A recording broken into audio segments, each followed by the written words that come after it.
हरे कृष्णा, इष्ट देव की जय हो। तो आज का हमारा टॉपिक है रूठा है कोई आपकी यादों में। ठीक है, this is the topic we have taken and we hope कि भाई चलो ये टॉपिक जो है आपके लिए काफ़ी इंपॉर्टेंट भी साबित हो सकता है and somewhere you will connect with this reading. ठीक है, तो ऐसा कोई पर्सन है जो आपके बारे में सोच रहा है या फिर रूठ गया है, ठीक है, या फिर बात करने के लिए रेडी नहीं है, डिपेंडिंग ऑन डिफरेंट सिचुएशंस। हर व्यक्ति की सिचुएशंस अलग अलग होती हैं, लेकिन जैसे ही हम ज़्यादा जानने की कोशिश करते हैं तो समझते हैं कि हाँ भाई कुछ इंसिडेंट्स तो काफ़ी मैच होते हैं। तो इसी समस्या का निवारण करने के लिए हम करते हैं इस रीडिंग की शुरुआत। ओके, जनरल रीडिंग है, so let's connect to it. हमने लिए हैं 3 ऑब्जेक्ट्स, टैरो है एंड 2 ओरेकल है। So let's first connect with the tarot. ठीक है, देखते हैं इस टैरो से हमें क्या रीडिंग मिलती है and we will connect with the reading. चलो भाई देखते हैं कौन रूठा है एंड उसके पीछे की वजह क्या है, क्या वो वजह है जो या तो आपको बतला रहे हैं या फिर आपसे छुपा रहे हैं। ठीक है, so let's connect and here we go with the tarot. पहला एक कार्ड जो हमें मिला है वो है 7 ऑफ वॉन्ड्स, एरीज, लियो, सैज, फायर साइन की एनर्जी। एंड यहाँ पे हम देखें तो काफ़ी ज़्यादा पैशनेट ये पर्सन लग तो रहा है, लेकिन ईगोइस्टिक भी है। मतलब कहीं ना कहीं इस पर्सन का ईगो थोड़ा सा हर्ट हुआ है, या फिर जिससे हम कई बार लोग कंफ्यूज होते हैं स्वाभिमान और अभिमान। ठीक है, अभिमान जो है या फिर जिसे हम अहंकार भी थोड़ा सा कनेक्ट कर सकते हैं, उसको अगर ठेस पहुंचे तो दुख ज़रूर होता है, लेकिन स्वाभिमान बहुत अलग होता है। एंड मुझे नहीं लगता कि जो प्यार करता है वो कभी स्वाभिमान पे चोट करता है, लेकिन अगर गलती से भी वहाँ पे चोट लगती है तो दिल पे चोट लगती है। तो वो चीज़ हम यहाँ पे देख सकते हैं। तो कहीं ना कहीं जब तक ये चोट है उनकी वो ठीक नहीं हो जाती, ये पर्सन आपके बारे में सोचता तो ज़रूर रहेगा, लेकिन कम्युनिकेशन करने में डीले ज़रूर हो सकती है। सेकेंड जो कार्ड हमें मिला है यहाँ पे, भाई this is all about the king of wands. Again fire sign यहाँ पे आ चुकी है एंड जैसे हम यहाँ पे इस पर्सन का हाथ देख रहे थे, सडनली मेरा ध्यान गया यहाँ पे, you look at the hand कि भाई देखो मेरी तरफ। ओके, यानी कि भाई ये पर्सन जो है वो अपने तत्वों के ऊपर अड़ा हुआ है।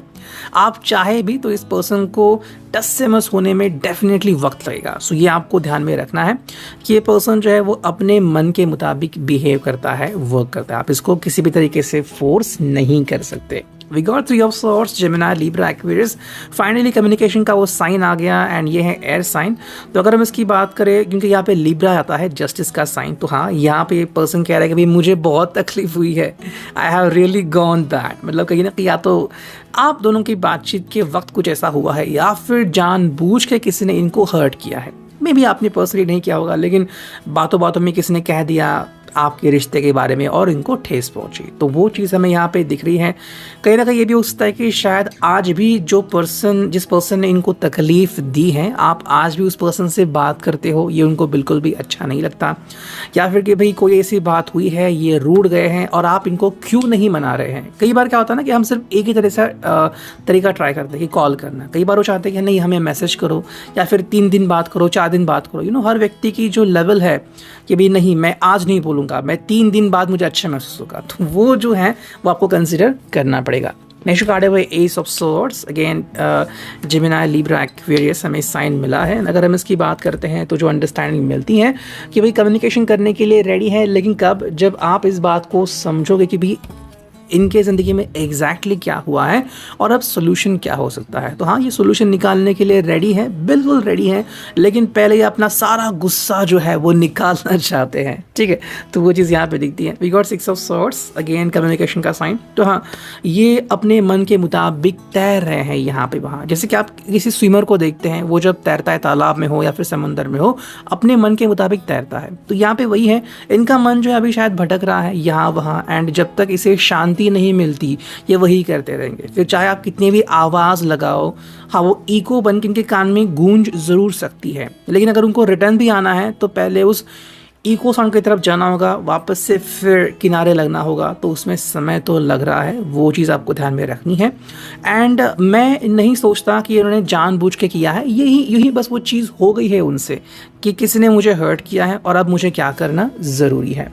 अगला जो कार्ड है वो है emperor. As you can see भी एम्परर जो एरीज का फोर्टे है यहाँ पे, तो हाँ यहाँ पे गर्व आता है, यहाँ पे प्राइड आती है, यहाँ पे ऑनेस्टी आती है। तो कहीं ना कहीं इनका जो अधिकार है या अहंकार है उसको ठेस पहुंचे। अधिकार मतलब मे भी आपके ऊपर अधिकार समझते हैं कि मैं आपसे जैसे चाहे बात करूं, ठीक है, लेकिन इनकी बातों से आपको भी तो नुकसान हो सकता है, कई बार ठेस पहुंचना शब्दों के थ्रू वगैरह, तो वो चीज़ वो ध्यान में शायद नहीं ले रहे हैं। तो एक चीज़ इनकी ये भी समझ में आ रही है कि अगर इनसे बातचीत करनी है तो इनके अहंकार को ठेस नहीं पहुंचानी है। अब देखिए आप में से कितने लोगों को एक कार्ड कनेक्ट करता है। अगला जो कार्ड मिला है वो है 9 of wands, Aries, Leo, Sag. This person is exactly into you. Intimacy thoughts है उनके दिमाग में, एंड जितने भी आपने अब तक बातें की है या मुलाकातें की हैं या फिर मोमेंट्स शेयर किए हैं, चाहे वो किसिंग मोमेंट्स हो, सेक्सुअल थॉट्स हो, ये इनको काफ़ी नज़दीकियाँ लगती हैं, लेकिन फिर भी ये डटे रहे हैं, अड़े रहे हैं, बिकॉज कुछ चीज़ें हैं मन में उनकी जब तक वो क्लियर नहीं होती या अपने आप को आपके सामने शायद प्रस्तुत नहीं कर सकते, तो आपको थोड़ा सा इंतज़ार करना पड़ेगा। एंड जिस पर उनको लगा कि नहीं भी अब मुझे कांटेक्ट करना है या फिर मुझसे अब आप कांटेक्ट करो, तो हाँ उस वक्त आपसे आपके थ्रू कांटेक्ट होना ही चाहिए, ये कहीं ना कहीं उनके मन में हमें ज़रूर दिख रहा है। नाउ लेट्स से कि भाई यहाँ पे हमें ओरेकल से क्या रीडिंग मिलती है। And first thing is trickery. तो वो चीज़ यहाँ पे दिख रही है, ट्रिकरी यहाँ पे जो कार्ड में दिख रहा है वो बिल्कुल सही है कि भाई कहीं ना कहीं पे ये पर्सन कह रहा है कि I want to do like this, and मुझे आप ट्रिकरी मत करो, मतलब आप मुझे फंसाओ मत। अब अगर आप मान लो इनको अप्रिशिएट करना चाहते हो या फिर इनसे बात कर रहे हो, ये इनको अगर लग रहा है कि आप मुझे बस यूं ही कह रहे हो कि हाँ भाई मैं सॉरी हूँ, लेकिन आप अगर दिल से सॉरी नहीं है ऐसा उनको लगा, तो उनको लग रहा है कि नहीं आप इनको फंसा रहे हो, तो वो चीज़ यहाँ पे आ रही है। तो कहीं ना कहीं ये उनके मन से जाना चाहिए, जिस पल ये जाएगा खुद ब खुद आपको इनके अंदर चेंजेस बिल्कुल महसूस होंगे। परफेक्शन जो इनको लग रहा है कि भाई पहले जैसा रिश्ता, अब ये चीज़ भी काफ़ी लोगों की अलग होती है। पहले जैसा रिश्ता मतलब देखो, ये आप जब रिश्ते की शुरुआत करते हैं तो आपको शायद ही कुछ पता होता है, धीरे धीरे आप जानने लगते हैं कि भाई इनकी अच्छाई क्या है, इनकी बुराई क्या है, मुझे इनकी अच्छाई कितनी अच्छी लगती है और कितनी बुराई उसकी आप बुराई करते हो। तो उसके बाद फिर उस पर्सन के साथ रहना, उसको समझना, ये हर एक के लिए अलग अलग एक्सपीरियंस होता है। तो उस तरीके से जो इनको लगा कि नहीं भी पहले हम जैसे थे, तो डिपेंडिंग ऑन कि आप भी उसके लिए रेडी हो या नहीं। अगला जो कार्ड है भाई वो है ग्रीफ। तो ग्रीफ मतलब कि भाई कुछ हुआ है एंड सदमा लगा है, बुरा लगा है, झटका लगा है, तो हाँ उस मोमेंट से जाना तो चाहते हैं। जैसे ही गुजरेंगे तो और ज़्यादा फील करेंगे कि हाँ भाई अब मुझे सही फील हो रहा है। तो जब तक ये एनर्जी उनके साथ रहेगी आपको इनको उनके साथ मतलब उनको छोड़ना है अकेले, ठीक है। जैसे ये उस चीज़ से बाहर निकलेंगे यू विल फील कि उनमें अंदर काफ़ी डिफरेंस आपको दिखेगा। विजडम है यहाँ पे, तो काफ़ी खुश भी हो सकते हैं एंड मे बी यहाँ पे ईगोइस्टिक भी थोड़ा सा लग रहा है। जैसे इनका ईगो खत्म हो जाएगा ना तो फिर एक खुश होंगे कि हाँ भाई अब मैं कम्युनिकेट कर सकता हूँ। तो विजडम क्या है ना, आप उसे एक नेगेटिवली देख रहे हैं, नहीं भी उन्होंने मुझे हर्ट किया, उन्होंने मेरे बारे में कुछ ऐसा कहा। तो विजडम इनकी जो अकल है वो कहीं दूर ही लेके जा रहा है एंड ये खुद खुश हो रहा है कि नहीं भी अब मैं इनसे दूर हूँ तो मुझे अच्छा लग रहा है, लेकिन ये अच्छा नहीं लग रहा, बिल्कुल इसके अपोजिट हो रहा है। धीरे धीरे वो जान रहे हैं कि नहीं भी मैं उनको काफ़ी ज़्यादा मिस कर रहा हूँ and I want to connect with you as soon as possible. Expansion है तो जल्द से जल्द आपसे कनेक्ट तो करना चाहता है, लेकिन अगेन वही बात आती है, ईगो है। तो ईगो को जब ये बिकॉज हमने कई जो टैरो के रीडिंग देखे उसमें एरीज हमें दिखा, एम्परर कार्ड आ गया था एरीज का फोल्ड है, तो अहंकार ये प्रथम स्थान पे आता है। जब ये अपने अहंकार को ठेस पहुंचाएंगे तभी आपकी तरफ बढ़ेंगे। अगला जो कार्ड है ओके वो हम देखते हैं इस ओरेकल से, ये हमारी थर्ड ओरेकल है एंड देखते हैं हम थर्ड ऑब्जेक्ट, देखते हैं यहाँ से हमें क्या रीडिंग मिलती है। एंड हियर वी गो, सिर्फ कुछ ही कार्ड्स लेते हैं, 4 कार्ड मिले हैं, देखते भाई क्या अंजाम हमें यहाँ से दिखता है। जो पहला कार्ड हमें मिला है वो है एनिमी। तो एनिमी की फीलिंग यहाँ पे इनको आ रही है कि क्या आपने मुझे अपना दुश्मन बना लिया। एग्जैक्टली वैसे नहीं, लेकिन जो आपके दोनों के बीच हुआ है, मे बी उन्होंने कुछ कहा कि मेरे साथ चलो और आपने कहा कि मैं नहीं चल सकता या नहीं चल सकती, और आप दोनों के बीच गुस्सा आ गया, दोनों ने कुछ कहा एक दूसरे को, तो यहाँ पे ऐसे कैसे आप बात कर सकते हो। तो वो जो एक एनिमी वाली फीलिंग है कि वो मुझसे ऐसे कैसे बात कर सकते, तो वो फीलिंग यहाँ पे आ गई। आप एग्जैक्टली उनके एनिमी नहीं बन चुके हो, बट वो फीलिंग ज़रूर है कि कैसे उन्होंने मुझे डिनाई कर दिया, कैसे वो मुझे इनकार कर सकते हैं। सेकंड जो कार्ड है वो है चाइल्ड। तो अगर हम इसकी बात करें तो एक चाइल्ड लाइक इमोशन हमें यहाँ पे दिखता है।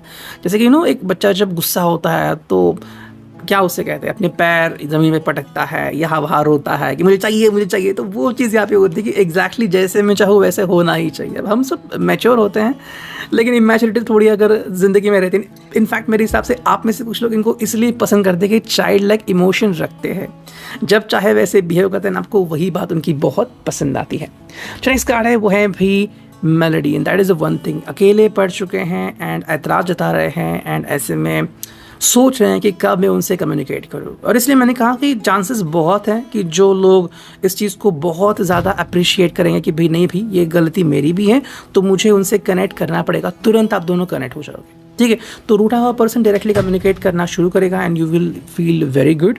लेकिन ये डिपेंड है कि उनका माइंड सेट क्या रहता है। एंड जो फाइनल कार्ड है वो है कंसोलेशन। तो हाँ, फाइनली चाहते कि भी ये सब मर्ज हो जाए, फाइनली आप दोनों एक हो जाएं, जो भी नकारात्मक चीज़ है वो थम जाए। तो एट द एंड वो सोल्यूशन तो चाहते हैं, उसमें कोई दो राय नहीं है। लेकिन जब तक कि इनको ईगो रहेगा या फिर जब तक कि इनके ऊपर मंगल का प्रभाव रहेगा, तब तक आई थिंक उनके ऊपर काफ़ी सारा प्रभाव हमें देखने को मिलता है। आज तो भाई मंगलवार है, तो यू कैन जस्ट थिंक कि भाई कितना ज़्यादा मंगल का प्रभाव हमें देखने को मिल सकता है। सो आज का reading, I hope it was neat. See you next.